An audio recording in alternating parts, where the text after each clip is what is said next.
Bonjour à tous et bienvenue dans ce nouvel épisode de Vegan Lesson. Vous avez déjà probablement entendu parler des termes AA, AS ou SS, mais sans forcément savoir de quoi il s'agit. Eh bien, ce sont des termes qui désignent en gros le statut de l'hémoglobine qui va aider à déterminer si oui ou non vous avez les gènes porteurs d'une maladie qui s'appelle la drépanocytose. Alors, c'est la première maladie génétique au monde et maladie la plus fréquente en France. Et pourtant, vous conviendrez avec moi que c'est une maladie dont on n'entend quasiment jamais parler, ce qui est assez étonnant. Donc, nous avons entrepris de faire cette vidéo pour déjà faire découvrir cette maladie au maximum de personnes possible. Deuxièmement, pour apporter le plus d'informations nécessaires et pratiques aux personnes concernées de près ou de loin par cette maladie. Et troisièmement, essayer de déconstruire des idées reçues donc, autour de cette pathologie. Pour traiter de ce sujet, nous recevons aujourd'hui Elodie qui a bien voulu nous accompagner dans cette vidéo. Elle va nous partager son expérience et donc son parcours avec la maladie ainsi que sa mission, la mission qu'elle s'est donnée de sensibiliser le maximum de personnes à ce sujet. Donc bonjour Elodie. Bonjour. Merci d'être avec nous. Nous avons aussi Angèle que vous connaissez déjà, étudiante en médecine. Donc elle va nous apporter des précisions d'un point de vue médical. Bonjour Angèle. Bonjour Victoire. Merci d'être avec nous. Merci. Pour commencer, c'est quoi la drépanocytose ? La drépanocytose, c'est une maladie génétique qui touche les globules rouges. Donc, il s'agit d'une anomalie de l'hémoglobine qui va se caractériser sur le plan physique par une anémie, de la fatigue, des crises douloureuses et une sensibilité pour les sujets atteints des maladies infectieuses. D'accord. Donc, sa transmission se fait de façon récessive, c'est-à-dire que le gène muté de l'hémoglobine doit être transmis par les deux parents pour que la maladie se déclare chez l'enfant. Les parents en question sont donc des porteurs sains où il y a un parent qui est malade atteint de la drépanocytose et un porteur sain. D'accord. Ouais. Et donc là, typiquement, dans ton cas, à toi, tes deux parents étaient porteurs sains. Exactement. Ok. En considérant un enfant atteint de drépanocytose qui n'a pas encore fait de crise, c'est quoi les signes qui devraient alerter en fait les parents ? Ok. Déjà, chez un enfant qui est un nouveau-né, la maladie ne se déclare pas tout de suite parce que dans les premiers mois, l'enfant a encore l'hémoglobine fœtale qui le protège des signes graves que peuvent causer les hémoglobines mal formées. Donc la maladie va se déclarer un peu plus tard dans les mois qui suivent la naissance et les premiers signes seront une anémie. Okay. La fatigue, c'est vrai que les enfants ils dorment beaucoup, donc la fatigue ça se voit pas, donc ce sera principalement l'anémie, c'est-à-dire la peau qui est toute pâle, les muqueuses aussi qui sont toutes pâles, et aussi un ictère qui est plus souvent connu sous le nom de jaunisse, c'est-à-dire la peau jaune, et les muqueuses aussi, notamment les yeux, qui deviennent jaunes au fur et à mesure du temps. Ce sont les premiers signes de la drépanocytose chez un enfant. D'accord. Ouais. Anémie, fatigue extrême, même si ça se voit pas trop. Ouais, chez l'enfant, oui. Et l'ictère, donc la jaunisse. Ouais, voilà. Ok, ça marche. Et vu que c'est une maladie héréditaire, tu as dû grandir avec, te construire avec. À quel âge déjà tes crises sont-elles apparues ? Moi, quand j'étais plus petite, j'avais eu le syndrome des pieds-mains. Donc, c'est les pieds et les mains qui gonflent. Donc, ma mère m'a emmenée à l'hôpital. Donc, après, c'était difficile parce que je ne savais pas en fait la maladie, je ne connaissais pas, j'étais pas assez grande pour savoir que j'étais malade. Donc, j'ai plus pris conscience des choses quand je suis arrivée en primaire à l'école, donc 6 ans environ. D'accord, mais le syndrome des pieds-mains, c'est quand j'étais petite, ouais, quand j'étais bébé. C'était la drépanocytose. Okay. Comment est-ce que tu arrives, comment tu t'encaisses que tu as cette maladie-là et qu'il y a beaucoup de choses du coup, qui vont changer dans ta vie, beaucoup de choses auxquelles tu devras faire attention? C'est vrai que c'est compliqué au début parce que quand tu vois les enfants normaux, entre guillemets, qui sont pas malades, aller en cours de récré, qu'il fasse chaud, qu'il fasse froid, quand ils vont à la piscine, il n'y a pas de souci. C'est vrai qu'on est un peu mis dans une bulle ou surprotégé parce qu'on dit toi il faut que tu fasses plus attention, faut pas que tu te fatigues trop à la récréation, faut faire attention à l'eau, à la température de l'eau pour pas déclencher de crise. Donc c'est vrai que c'est un peu compliqué, mais moi j'ai eu la chance mes parents m'ont pris jeune et m'ont expliqué les choses, donc j'étais consciencieuse avec mes médicaments, avec le fait que je fasse attention avec la température, etc. Boire beaucoup d'eau, faire attention, pas aller bien se couvrir par rapport au froid, pas aller en altitude, s'il y avait d'autres choses. Non, c'était surtout ça, et le sport aussi. Surtout que les professeurs et le corps enseignants soient au courant, quoi. Mais parlons de cette contre-indication au sport. Je suppose que c'était pas une chose qui te dérangeait forcément Vraiment pas. J'étais très contente. Je détestais le sport. Ouais, mais comment est-ce... Parce qu'il me semble qu'en ce moment, tu fais beaucoup de sport. Pourquoi, finalement, est-ce que ça t'a permis de bien vivre avec la maladie ? C'est vrai que quand j'étais plus jeune, j'étais tout le temps la plus faible, entre guillemets, la plus mince, etc. Et le fait de me mettre au sport, ça m'a aidée aussi psychologiquement, mais aussi physiquement. Donc, je me sentais plus capable de faire des choses. Le fait d'aller à la salle, de pouvoir me muscler, de pouvoir me sentir vraiment forte et maîtresse de mon corps, ça m'a beaucoup aidée en fait. Mais ce paradoxe-là, parce que d'un côté, c'est contre-indiqué par les médecins, mais d'un autre côté, c'est presque salutaire pour les personnes atteintes du coup. Pourquoi est-ce qu'on voudrait, je pense que les gens voudraient comprendre pourquoi est-ce que déjà de base c'est contre-indiqué par les médecins.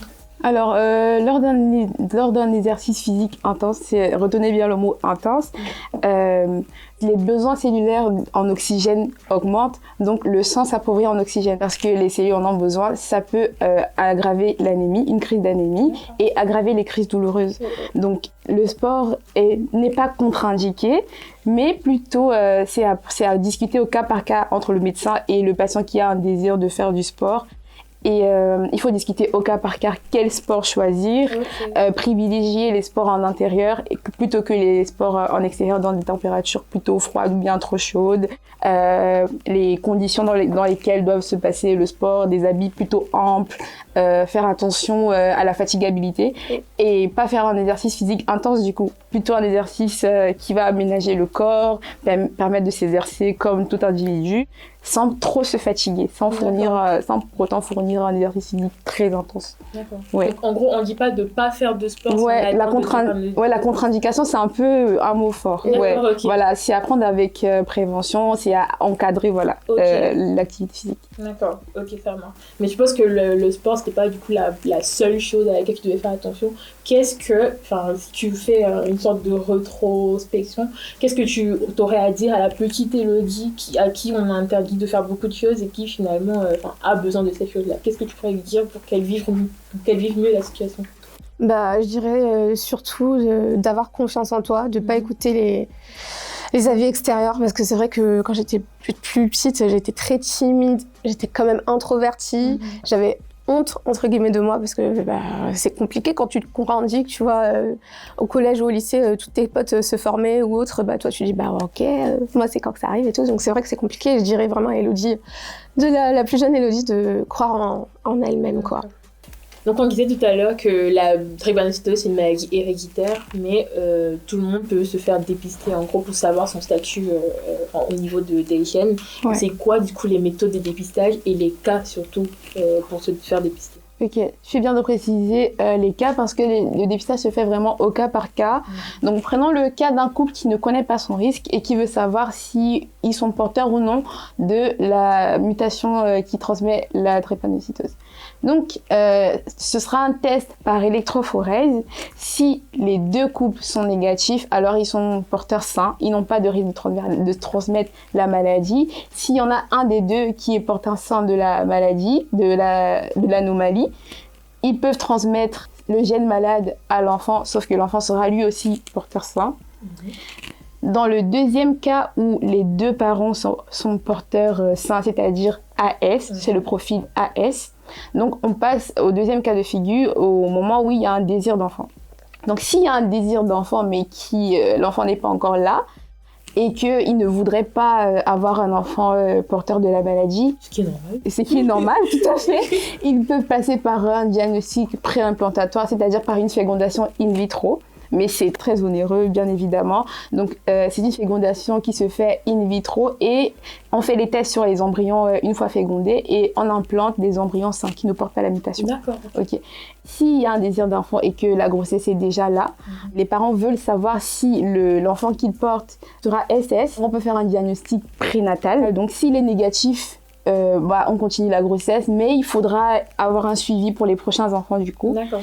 Et si le diagnostic prénatal est positif, c'est-à-dire que le fœtus qu'ils attendent est SS, le couple peut se voir présenter comme solution par le corps médical de faire une interruption thérapeutique de grossesse. Et dans le cas où ils veulent poursuivre la grossesse jusqu'à terme, ce seront des mesures préventives pour prévenir les complications une fois à la naissance. Et dans ce cas-là, une fois que l'enfant est là, à la naissance, on fait un prélèvement sanguin pour confirmer le diagnostic. Et c'est ce qui est fait d'ailleurs pour tous les enfants des populations à risque en France. Donc, dès qu'un enfant naît, parmi les tests génétiques qui sont faits pour découvrir tout le panel de maladies génétiques qu'il peut porter, chez les populations à risque, il y aura le test de la drépanocytose. D'accord. Ouais. C'est quoi, du coup, les populations à risque? Les populations à risque, ce sont les populations d'origine africaine, de l'Asie du Sud. Voilà, exactement. Ouais, c'est ça. Ok. Donc, on précise bien que c'est important du coup pour tout le monde de se faire dépister parce que pour le coup on peut pas savoir à quel point quel degré de métissage on peut avoir, parce qu'on peut se dire ok, je suis caucasien donc je fais pas partie des populations à risque, du coup ça me concerne pas, je vais pas aller me faire dépister, alors qu'en vrai c'est important. Je pense que c'est bien de bien le préciser parce qu'on on connaît pas le degré de métissage, donc c'est important de se faire dépister de la drépanocytose, peu importe qu'on soit blanc, noir, arabe, etc. Oui, c'est ça. Et c'est surtout, l'enjeu, c'est pas tant le dépistage, parce que le dépistage, ça fait un peu qu'on recherche la maladie, mais surtout de savoir son statut, en fait. De savoir si aujourd'hui je suis AS et mon partenaire est AS, parce que c'est ça le risque, en fait. Si je suis AS et que mon partenaire n'est pas AS, en soi, ça va. Mais si les deux sont AS, c'est là que c'est un peu... Voilà. Et on précise bien que toi, du coup, tes deux parents faisaient partie du coup des populations à risque, et c'est pour ça qu'ils se sont fait dépister. Et en fait, non, ils savaient pas qu'ils étaient porteurs, donc ils l'ont su quand je suis arrivée. Ah, d'accord. Voilà. Parce que t'es l'aînée, du coup. Exactement, je suis l'aînée. Du coup, je suis algérienne capverdienne, donc mon père était AS, ma mère AS, ils le savaient pas du tout. Et quand je suis née, bim, SS, pas de chance. Et là, ils l'ont su.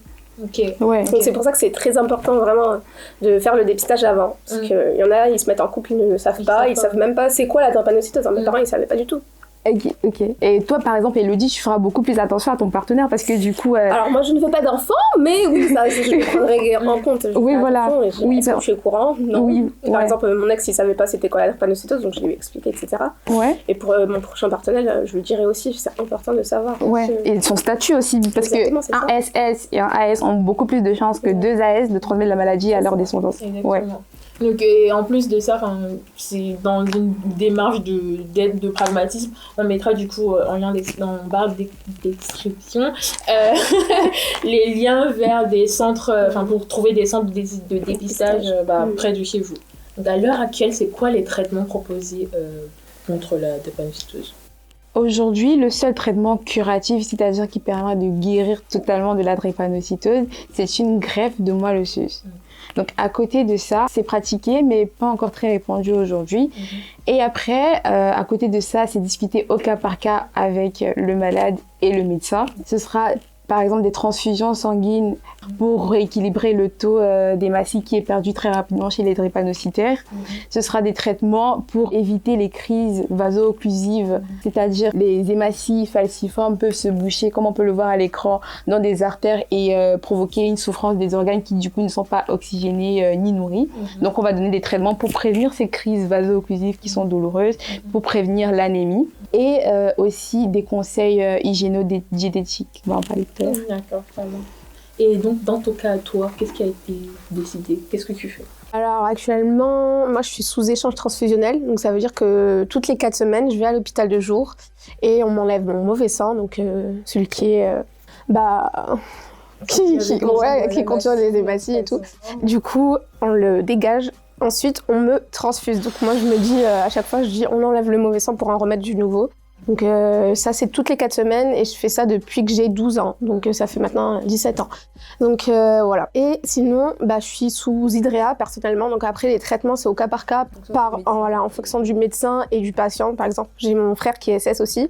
Lui, il n'a pas du tout le même traitement au quotidien que moi. Donc moi, je suis sous Hydrea. Et voilà, après, j'ai d'autres traitements, mais ça, c'est pour mes petites complications cérébrales. D'accord. Mais du coup, le traitement que tu suis, donc Hydrea, il sert à quoi? En gros, il aide à la formation des globules plus rapide parce que nous, les globules rouges, ils sont détruits plus rapidement qu'une personne qui n'a pas la drépanocytose. Donc on comprend bien hein, l'importance de donner son sang, vraiment ça sauve des vies et c'est pas une façon de parler, ça sauve vraiment des vies. Et aussi du don de moelle osseuse. Mais du coup c'est quoi les conditions pour pouvoir donner son sang ou sa moelle osseuse? Ok, le don de sang c'est très important déjà dans la drépanocytose, mais aussi dans toutes les nombreuses maladies hématologiques qui peuvent exister. Donc c'est très simple, il faut avoir entre 18 et 75 ans, il faut être en bonne santé, il faut faire plus de 50 kilos et se présenter à l'établissement français du sang avec sa pièce d'identité. Donc avant de faire le don de sang, c'est mieux de se rendre sur le site de l'EFS, de checker les conditions. Il y a un petit questionnaire, vous répondez au questionnaire, il vous oriente vers le centre le plus proche et c'est simple, vous arrivez sur site, vous êtes orienté, ça dure à peu près 1 heure et c'est 1 heure pour sauver des vies quoi. Et en ce qui concerne le don de moelle osseuse? Alors, c'est quoi la moelle osseuse? La moelle osseuse, c'est un tissu qui se retrouve du coup dans l'os et c'est différent de la moelle épinière que les gens confondent. C'est pas à la même place et ça a des fonctions complètement différentes. La moelle osseuse qui est située dans les os plats pour les adultes, c'est-à-dire les os du bassin, va permettre de former toutes les cellules du sang. D'où l'importance dans la drépanocytose parce que quand on greffe une moelle osseuse à un drépanocytaire, on lui donne en gros la semence de bonnes cellules pour son sang. D'accord, c'est pour ça que c'est pour ça que c'est super important et que c'est curatif pour la drépanocytose. Et du coup, pour faire un don de moelle osseuse, il faut avoir entre 18 et 60 ans. Il faut être en bonne santé, il faut voir avec son médecin. Et il y a 2 façons de pratiquer le don de moelle osseuse. C'est soit par prélèvement sous anesthésie générale, on va prélever dans le bassin, soit en amont, quelques mois avant, on donne un médicament qui permet de former très rapidement les cellules saines. Et sur site, à l'hôpital, on retire du sang pour retirer les cellules, pour trier ces cellules-là qui sont saines et les transférer à un drépanocytaire, ce qui va permettre sa guérison. Donc ça dépend, les 2 méthodes vont dépendre après une consultation, bien évidemment, avec un médecin. C'est quelque chose c'est plus encadré que le don de sang et le médecin va choisir quelle méthode pratiquer en fonction du patient qu'il a en face de lui. D'accord. Et je pense que c'est important de préciser aussi qu'il est important d'être compatible pour le don de moelle osseuse. 2 personnes peuvent être de la même famille et pas être compatibles. Oui, il faut être compatible, mais quel que soit le don du sang ou le don de moelle osseuse, c'est quand je vais donner mon sang ou si je veux donner ma moelle, je vais pas chercher à être compatible parce que je donne et ensuite le travail de compatibilité, ça rentre dans ok, je veux donner ma moelle par exemple pour mon cousin qui est drépanocytaire. Alors là, ça compte, mais tu peux donner ton sang ou ta moelle. Quelqu'un, voilà, il y a toujours un besoin. Il y a toujours un besoin que ce soit de sang ou de moelle osseuse. Donc, c'est une question à se poser, mais parmi les critères, avant de savoir si oui ou non je veux me donner mon sang ou ma moelle osseuse, il y a beaucoup d'autres questions plus pertinente à répondre avant de se lancer ou pas. D'accord, ça marche. Ouais, et je tiens vraiment à souligner, vraiment ceux qui regardent, vraiment c'est trop important. Moi quand j'étais sous machine, donc il y a différentes façons de se faire transfuser, sous machine ou manuellement. Quand j'étais sous machine, c'était 6 kg à 7 kg de sang. Donc les kilos, c'est 1 kg de sang par don de sang, parce qu'après il y a le plasma, etc. Donc ça veut dire que moi, toutes les 4 semaines, quand j'étais sous machine, c'était 6 à 7 kilos de sang, donc c'est énorme. C'est combien à peu près de litres? Combien de poches? Ça dépend des poches, mais ça peut être 500, 400 millilitres, ouais, voilà. Lors d'un don de sang, c'est entre 450 et 500 millilitres qu'on donne. C'est pour ça qu'il y a des conditions, il faut faire plus de 50 kilos, il faut être majeur. Voilà. Par exemple, pour une femme, ce serait conseillé de le faire à l'écart de sa période de règles. Pour une femme, en 1 année, elle peut donner moins de sang qu'un homme parce que il y a à chaque fois un renouvellement de ses cellules sanguines dans son corps. Donc on comprend bien avec tout ce qui est symptômes, tout ce qui est risque de complications, que le suivi médical est capital dans le cadre de la drépanocytose, mais de quoi est constitué ce suivi? Donc à la naissance, le suivi médical pour un enfant diagnostiqué de la drépanocytose sera toutes les consultations de vaccination, suivi de courbe de croissance, c'est très important, suivi du poids, du moindre symptôme. Et après les 2 ans, vu que il y a des consultations régulières chez tout enfant, après les 2 ans, ce sera plutôt sur un rythme trimestriel de surveillance chez le pédiatre, le médecin général, et un bilan tous les ans. Donc un bilan sanguin, des échographies pour surveiller s'il n'y a pas d'impact sur les organes, des radiographies et tout ce qui va avec. Donc, ouais. Donc il me semble qu'il y a une vigilance particulière à apporter sur tout ce qui est vaccin, parce que quand on est drépanocytaire, on est plus exposé aux maladies. Oui, voilà, on est plus exposé au risque de maladies infectieuses. Donc c'est très important pour les sujets de drépanocytaires de respecter le schéma vaccinal complet. Donc il y a des vaccinations qui sont très importantes, que les gens font parce que il faut rentrer à la crèche, il faut pas manquer la vaccination. Et du coup, après les 2 ans, vu que il y a l'obligation vaccinale, mais il y a un relâchement. On constate qu'il y a un relâchement. Donc chez les enfants drépanocytaires, c'est hyper important de vraiment respecter tous les schémas vaccinaux pour éviter des maladies infectieuses. D'accord. Mais du coup, quels seraient les risques liés à un mauvais suivi, typiquement? Ok, les risques liés à un mauvais suivi, c'est déjà l'anémie, c'est une fatigabilité au long cours. C'est vraiment un enfant qui est fatigué vraiment tout le temps et qui peut faire plusieurs crises du coup vaso-occlusives. Donc les crises vaso-occlusives, comme j'ai expliqué tout à l'heure, ce sera je vais pas le réexpliquer, mais en gros les organes peuvent souffrir et ne pas être assez oxygénés ni assez nourris et peuvent commencer à se détériorer. Donc c'est pour ça que on a des nécroses. Par exemple, dans l'os, on peut avoir des nécroses au niveau de l'os. C'est pour ça qu'il y a certains... La nécrose, c'est la mort du tissu. Ok. Ouais, c'est ça. C'est vrai que c'est important de le préciser. Voilà. Donc c'est la mort du tissu, donc la mort du tissu osseux. Donc si ce tissu osseux se dégrade et au point il est plus fonctionnel, on peut avoir des sujets drépanocytaires qui se font poser des prothèses, notamment des prothèses de hanches. Et d'épaule aussi. Oui, voilà, des prothèses de hanches, des prothèses d'épaule. Donc à côté de ça, il y a aussi l'obstruction d'un organe noble comme le cerveau qui peut causer un AVC, des AVC, des micro-AVC. Et voilà, donc c'est vraiment ça le risque de ne pas être bien suivi pour cette drépanocytose. Et toi, dans ton cas, par exemple, est-ce que tu as eu à avoir des complications? Ouais, malheureusement, j'ai eu des complications. C'est vrai que le suivi, c'est hyper important. Quand on dit de faire le bilan annuel complet, c'est complet, faut rien sauter. Si j'avais sauté mon rendez-vous chez l'ophtalmo, j'aurais pas vu que j'avais besoin de laser. J'ai eu des séances de laser parce que j'avais des vaisseaux qui se bouchaient justement dans mes yeux. Donc c'est la rétinopathie et ça peut conduire à la cécité. Donc tu peux perdre la vue. Donc faut vraiment 0 rendez-vous à louper. Manquer. Et surtout, après, j'ai eu un AVC asymptomatique, donc je ne savais pas que j'ai fait un AVC. Et c'est au cours d'une IRM cérébrale qu'on a vu que j'avais une sténose carotidienne. Donc, ce qui est une carotide, c'est l'artère qui mène au cerveau. Et donc, elle se bouchait.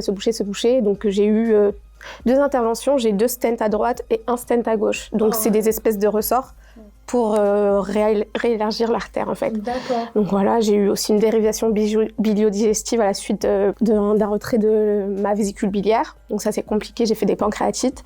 Donc c'est vrai que le suivi, c'est hyper important chez un drépano. Donc typiquement, tu me dis que c'est au cours de l'IRM que tu faisais, donc c'était une IRM de routine, c'est ça? Ouais, c'est ça. Okay. Une IRM de routine cérébrale, voilà. On a vu ça et après, ils ont plus poussé, j'ai fait des scans, etc. plus poussés. Mais en gros, c'est ça, c'est mon bilan annuel, on a vu ça.